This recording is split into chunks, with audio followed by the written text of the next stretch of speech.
সামনে রয়েছে দূরের যাত্রা, বিভীষিকাময় রাত্রি, রয়েছে সাপদ অরণ্য ঘন, দুর্বল অভিযাত্রী।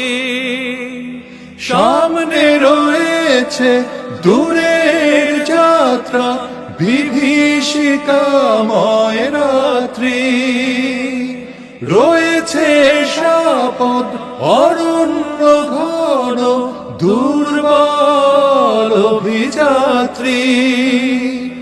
জানলে কি আর এই পথে কখনো, জানলে কি আর এই পথে কখনো অসময় তুমি আসতে, রাত কেটেছে স্বপ্নে বিভোর। আজম ওবায়দ ভাই আজ আমাদের মাঝে নেই। রিফ্লেকশন যে ব্যক্তির মধ্যে দেখেছি সে আমাদের ডক্টর আজম ওবায়দুল্লাহ ভাই। জীবনের সবটুকু সুখ দুঃখ, অকস্মাৎ তার মৃত্যু আমাদেরকে একেবারে আমূল নাড়িয়ে দিয়েছে।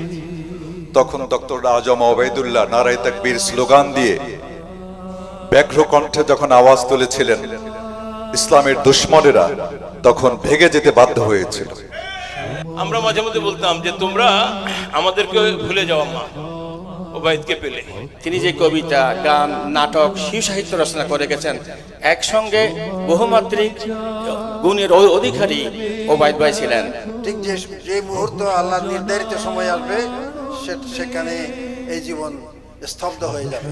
রাত্রে 10:30 পর্যন্ত আমাদের রোকন ভাইদের শপথ অনুষ্ঠান ছিল, এখানে ছিলাম। আমার পরেও উনি আর কিছুক্ষণ ছিলেন, প্রায় 12টা পর্যন্ত রাত। তারপর দিয়ে সকালে গিয়ে উনি হাসপাতালে ভর্তি হয়েছেন। তারপর তো আল্লাহর কাছে চলে গেছেন। অনেক স্মৃতি, অনেক কথা। ওনাকে সর্বশেষ বলে এসেছিলাম আপনি স্বাস্থ্যের উপর অনেক জুলুম করেছেন, আর জুলুম করবেন না, কিন্তু আল্লাহ ওনাকে নিয়ে গিয়েছে। মুসলিম হলে সর্বপ্রথম আমরা নাটক মঞ্চস্থ করেছিলাম, যেটার লেখক ছিলেন আবু জাফর মোহাম্মদ ওবায়দুল্লাহ। দুনিয়াতে মর্যাদা পেয়েছেন, জান্নাতেও যাতে আল্লাহ তাআলা তাকে সর্বোচ্চ মর্যাদা দিয়ে তার খাস মেহমান হিসাবে কবুল করেন। এবং আমার আব্বা তার সারাটা জীবন তিনি এই দিনের কাজে ব্যয় করেছেন, দিনের জন্য উৎসর্গ করে দিয়েছেন।